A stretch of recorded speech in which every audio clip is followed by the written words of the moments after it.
9월 13일 밤 주식 투자를 하는 많은 사람들이 미국에서 들려오는 CPI 지수 발표에 신경을 썼을 것입니다. 그리고 8월 CPI 레이트가 8.3%로 발표됐을 때 시장이 무너지지 않을까 걱정했을 것입니다. 아니나 다를까 다음날 아침에 일어나 보니 나스닥 지수는 5.2%포인트 폭락으로 나타났습니다. 소비자 물가 상승률이 6월 9.1%, 7월 8.5%에서 8.3%로 낮아졌는데 왜 공포를 느꼈을까요? 그 이유는 CPI 레이트가 시장의 컨센서스 8.1%보다 0.2% 높게 나타났기 때문입니다.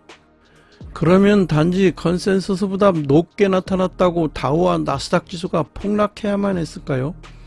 그렇지 않습니다. 변동성이 큰 에너지, 식품을 제외한 근원 소비자 물가지수 코어 CPI는 전년 동월보다 6.3% 오른 것으로 나타났기 때문입니다. 문제는 코어 CPI 레이트가 지난 5개월간 하향 추세를 보이고 있었는데 8월 들어 오히려 0.6% 높게 나타났기 때문인데요. CPI가 내려왔는데 코어 CPI가 올라간 자세한 내용은 뒤에서 알아보겠습니다. 미국발 물가 충격에 금융시장이 요동치고 있습니다. 9월 14일 원달러 환율이 1390원을 돌파했습니다. 장중에는 1395.5원까지 급등하기도 했는데요. 1400원대 진입이 초읽기에 들어갔습니다. 2009년 3월 30일 1391원을 찍은 이래 13년 만에 최고치를 기록한 것이죠. 그러면 왜 원화 약세가 가속화하고 있을까요? 달러 초강세에 위안화 충격까지 겹치면서 강달러와 약위안 사이에 샌드위치처럼 끼어서 원화가 약세 기조입니다. 여기에 무역 적자, 에너지 가격 급등, 외환 보유액 감소 등이 겹치고 있는데요. 외환시장 주변엔 온통 환율 상승을 부추기는 악재만 부각되는 모습입니다. 최근 달러 지수는 1년간 조금씩 오르고 있었는데요. 그러나 8월 27일 끝난 잭슨홀 미팅에서 제롬 파월 의장이 고통이 따라도 기준금리 인상을 멈추지 않겠다고 발언하면서 가파르게 고점을 향해 올라가고 있습니다. 연준이 미국 내 물가를 안정시킬 때까지 금리 인상을 계속하겠다는 의지를 보이고 있기 때문에 달러 독주는 상당 기간 이어질 전망입니다. 달러 인덱스는 2002년 6월 이후 20년 만에 110을 넘었습니다. 달러 인덱스가 디폴트 라인인 110을 넘으면 환투기에 속한다고 하는데요. 다행인 것은 원화만 약세를 보이는 것이 아니라는 얘기입니다.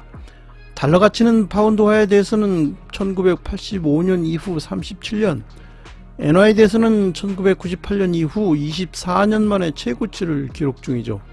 엔화 가치는 달러당 144엔대까지 하락했습니다. 플라자 합의 당시 N달러 환율인 플라자 라인 142엔을 돌파한 것이죠. 달러 강세로 2002년 이후 20년 만에 달러와 유로의 가치가 같아지는 페리티 시대도 열렸습니다. 달러는 갈수록 더 강해지고 있습니다. 킹달러입니다. KB증권의 김유진 위원에 의하면 환율을 움직이는 것은 잭슨홀 말고도 하나가 더 있다고 하는데요. 문제는 미국의 무역수지 적자가 축소되고 있다는 점입니다. 최근 들어 무역 적자가 굉장히 빠르게 줄어들고 있습니다. 경기 침체 얘기가 나오고 있는데도 불구하고 적자가 축소되고 있는 것은 무언가가 있다는 얘기죠. 무역수지에는 환율이 중요한데요. 무역수지 흑자가 나면 그 나라의 통화가치는 올라갑니다. 따라서 미국의 무역수지 적자가 줄어들면 달러는 강세로 갑니다. 미 재정수지가 적자에서 빌 클린턴 대통령 때 4년간 흑자였는데요. 이는 꽤 구조적인 변화라 볼 수 있죠. 이때 달러는 강세였습니다. 마찬가지로 지금 미국 재정수지가 양호해지면서 달러가 반응하고 있습니다. 미국의 경상수지에서 무언가 데이터의 구조적 변화 가능성이 있다. 무엇이 변화를 가지고 있는가요? 미국의 올 상반기 LNG 수출량이 일평균 112억 입방피트로 지난해 하반기 대비 12% 증가했는데요. 러시아가 유럽에 대해 천연가스 공급량을 줄였죠. 그러자 유럽 국가들이 미국 LNG 수입량을 극적으로 늘림으로써 세계 1위의 LNG 수출국이 됐습니다. 올 상반기 유럽이 수입한 LNG의 47%를 미국이 공급했습니다. 미국의 에너지 수출이 굉장히 빠르게 늘어나고 있고 미 재정 수지에 구조적 변화를 가져오고 있습니다. 미국의 경상수지는 흑자까지는 못 간다 하더라도 적자는 많이 줄어들 것입니다. 그 얘기는 돈이 글로벌 시장에서 흡수되는 것을 뜻하는데요. 그러면 2001년도에 보았던 것처럼 달러 지수도 120에 근접하게 올라가게 될 것입니다. 따라서 원달러가 그렇게 쉽사리 하락할 상황은 아니죠. 그 배경에는 미국의 경상수지의 구조적인 변화가 있는 것입니다. 원화 가치가 하락한 것은 중국의 성장 둔화에 대한 우려가 퍼지면서 위안화 약세의 영향을 받았기 때문이기도 합니다. 9월 5일 인민은행은 외화 지급 준비율을 8%에서 6%로 2%포인트 인하한다고 발표했습니다. 이는 위안화의 가치 하락을 의미하는데요. 작년에는 위안화 가치의 급격한 절상을 방어하기 위해 외화 지준율을 동원한 바 있습니다. 외화 지준율 인하는 부동산 시장 침체, 제로 코로나 정책 고수에 따른 탈중국 여파 등으로 국내의 악재가 겹쳐 수출 동력이 꺾였기 때문인데요. 달러 유입 감소로 최근 지속되고 있는 위안화 가치 하락세는 가속화할 전망이죠. 그런데 위안화가 1% 움직임에 따라 원화는 0.2%에서 0.6%가 같은 방향으로 움직인다고 합니다. 한국은행에서는 0.2%, ABN 암로는 0.25%, 메릴린치는 0.6%로 보고 있어요. 위안화 환율 통화 바스켓에서 원화의 비중은 10.8%로 달러화와 유로화, 엔화에 이어 네 번째로 높습니다. 더구나 중국은 2003년부터 우리의 수출 대상 1위 국가로 부상했고 2006년 이후로는 수출 수입을 합쳐 미국과 일본을 제치고 교역 1위의 국가 자리를 지키고 있습니다. 물론 수출 비중은 조금씩 줄어들고 있지만 아직 23.4%를 차지하고 있습니다. 이를 외환시장 참가자들이 비중 있게 고려하는 상황이기 때문입니다. 올 들어 국제 원자재 가격 폭등과 원화가치 급락이 맞물려 최근 5개월 연속 무역 적자를 기록하면서 8월까지 무역 적자가 247억 달러에 달합니다.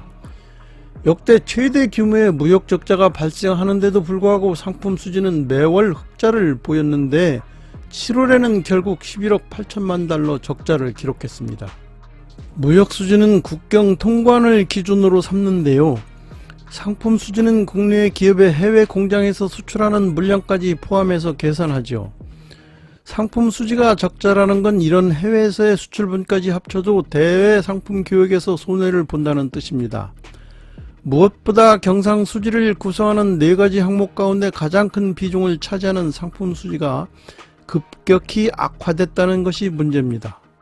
예전에는 원화 가치가 하락하면 수출이 늘었지요. 그러나 지금은 그걸 기대하기도 어려워졌습니다. 국내에서 수출하는 제품에 들어가는 중간재 수입액이 특히 7월에는 작년보다 35.5%나 늘었는데 원유 가격 및 원자재 가격 급등에 따른 것입니다. 또한 해외로 생산시설을 이전한 기업이 많기 때문에 예전만큼 환차익을 볼 수도 없습니다. 더구나 8월의 경상수지는 적자 전환 가능성이 있다고 합니다. 무역수지에 이어 경상수지까지 적자로 돌아선다면 경제의 기초재력이 떨어지는 것이죠. 그러면 국제신용도가 떨어집니다. 이 경우 외환시장도 불안감이 가중돼 원화가치가 하락하는 악순환에 빠질 수 있습니다. 글로벌 금융위기 때도 연간 경상수지 흑자는 지켜냈는데요. 만일 이것마저 연간 적자로 돌아선다면 1997년 금융위기 때로 돌아가는 것이니 큰일이죠. 외환 보유액과 관련해서도 적정성 논란이 일고 있습니다. 외환 보유액은 지난해 10월 4,692억 달러로 역대 최고치를 기록한 이후 줄곧 감소세를 보이고 있는데요. 지난달에도 7월 대비 21억 8천만 달러나 줄었죠. 올해 들어서만 267억 달러 감소했습니다. 지난달 말 기준 4,364억 3천만 달러로 글로벌 금융위기 당시인 2008년의 2배가 넘는 수준이지만 일각에서는 안심할 수 없다는 지적이 나옵니다. 현대경제연구원에 따르면 한국의 외환 보유액은 국제결제은행 BIS 기준에 3,400억 달러가량 매달한다고 하는데요. 그러나 직접적으로 부도 확률을 나타내는 CDS 프리미엄은 그렇게 나쁘지 않다고 합니다. 단기 외채 비율은 10년 만에 다시 40%를 넘어섰는데요. 단기 외채는 1년 이하 만기로 외국에서 빌려온 대외 채무입니다. 6월 말 기준 단기 외채 비율은 41.9%로 2008년 금융위기 때인 79.4%보다는 낮지만 지난해 말 35.6%와 비교하면 6.3%포인트 늘어났습니다. 단기 외채 증가는 보험사 업무와도 관련성이 큰데요. 보험사는 고객의 전생에 걸쳐 보험금을 지급합니다. 그래서 보험사는 해외 장기 채권에 투자합니다. 그런데 해외 장기 투자에는 외화가 필요하죠. 그러면 원화 환율은 오르는데요. 보험사 해외 장기 채권 투자가 늘면 국내 은행이 해외에서 1년 이내에 짧은 만기로 차입해 보험사에 공급하기 때문에 덩달아 단기 외채가 함께 증가합니다. 전문가들은 환율이 1,400원을 넘어 1,450원 선까지 상승할 가능성도 있다고 전망합니다. 1,400원을 넘었던 것은 금융위기 당시인 2009년 3월이 마지막인데요. 우리나라가 고환율을 경험했던 것은 IMF 외환위기 때인 1997년 12월 1,690원, 글로벌 금융위기 때인 2009년 1월 1,530원이었습니다. 그리고 1,300원을 넘었던 경우도 2001년 IT 버블 때였죠. 그만큼 작금의 환율 상승이 예사롭지 않다는 얘기입니다. 그렇다면 환율이 꺾일 요인은 없는 것일까요? 문제는 페드의 금리 인상 기조가 꺾여야 합니다. 다행히도 CPI를 구성하는 요소 중 큰 부분을 차지하고 있는 부동산과 원유 가격이 하락세를 보이고 있습니다. 페드의 입장은 분명하지요. 임금과 기존 집세가 떨어질 때까지 금리를 유지시켜줘야 된다. 다행히 미국의 주거용 부동산 가격을 측정하는 주요 지표인 케이스-실러 홈 프라이스 인덱스에도 가격이 점차 내려오고 있습니다. 브레이너드 부의장은 공격적인 긴축 등으로 인해 앞으로 인플레이션은 완화될 것으로 예상했죠. 페드는 베이지북에서 물가는 여전히 상승 중이라면서도 12개 관할 구역 중 9곳에서 인플레이션이 다소 완화되고 있다고 전했습니다. 이런 분위기를 반영하듯 국제유가는 큰 폭으로 떨어졌는데요. 이날 10월 인도분 서부 텍사스 원유는 전날보다 5.7% 떨어진 배럴당 81.94달러로 마감했습니다. 미국의 8월 소비자 물가 상승률이 8.3%를 기록하며 물가가 꺾이고 있음을 보여주었는데요. 다만 변동성이 큰 에너지식품을 제외한 근원 소비자 물가지수는 전년 동월보다 6.3% 오른 것으로 나타났습니다. 익스펜디처 카테고리에 보면 7월과 8월에는 에너지 가격이 확실히 줄었어요. 그런데 주거비용은 오히려 올라갔어요. 주거비용은 CPI 구성 요소의 32%를 차지하고 있습니다. 그래서 CPI는 내려가는데 코어 CPI는 올라가는 문제가 생긴 것이죠. 8월 코어 CPI의 기여도가 가장 큰 항목은 주거비로 나타나고 있잖아요. 그런데 미국에서 팔리고 있는 주택의 중간값을 보면 6월부터 가격이 꺾이고 있는 것이 보일 것입니다. 그런데 주택가격에는 반영되는데 시차가 있는데요. 8월 코어 CPI에 영향을 미친 주거비의 방향은 이미 꺾이고 있습니다. 소비자들이 전망하는 물가 상승률도 내려가는 중입니다. 8월 미국 기대 인플레이션율은 5.7%로 6월에 6.8%, 7월에 6.2%와 대비해 눈에 띄게 낮아졌는데요. 인플레이션이 병의 증상에 해당한다면 인플레이션 기대 심리는 근원의 병이라고 하죠. 기존 금리를 인상하는 것도 인플레이션 기대 심리를 꺾으려는 것이기 때문에 기대 인플레이션이 내려간다는 것은 인플레이션이 진정될 가능성이 있다는 얘기입니다. 외환시장 환율의 판이 달라지고 있다고 음모론을 이야기하는 사람도 있습니다. 강달러를 위해 달러당 140엔, 위안도 7포치가 아니라 10포치를 주고 한다는 거죠. 미국이 중국과의 패권 전쟁에서 쓸 수 있는 수단은 고유가, 고환율, 고금리 정책인데 강달러는 그중 하나라는 것인데요.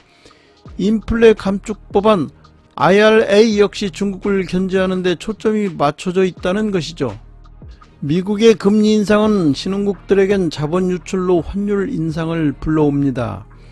그래서 자국 금리를 인상함으로써 이를 상쇄시키려 하지요. 그런데 중국은 지준율을 인함으로써 거꾸로 정책을 펴고 있어요. 그만큼 부동산 침체, 제로 코로나 정책 등으로 중국의 경제가 어렵다는 뜻이죠. 일부 전문가들은 중국이 중진국 함정에 들어오지 않았느냐 의심을 하고 있습니다. 어찌됐든 중국의 경제는 환율에도 큰 영향을 미칠 수밖에 없습니다. 페드는 한두 번의 물가 완화 데이터로는 인상 속도를 바꾸지 않는다는 의지를 명확히 했는데요. 인플레이션 기조를 확실히 잡겠다는 얘기입니다. 이런 기조로 볼 때 당분간 환율이 쉽게 꺾이지는 않겠지요. 그러나 장군이 있으면 멍군이 있죠. 어려울수록 돌파구는 있는 법입니다. 원달러 환율 1,400원은 IMF 때 캉디시 라인으로 알려져 있는데요. 한상춘 논설위원은 캉디시 라인이 뚫려도 외환위기는 발생하지 않을 것이라고 하니 안심해도 될까요? 이상 이번 원달러 환율의 고공행진에 대해 전문가들의 견해를 데이터에 기반하여 살펴봤습니다. 내용이 마음에 드셨다면 더 많은 노출을 위해 구독과 좋아요를 꾹 눌러주시면 많은 힘이 됩니다. 알람까지 눌러주시면 편리하게 다음 내용도 들을 수 있습니다. 다음엔 더욱 좋은 자료로 여러분을 모시겠습니다. 감사합니다.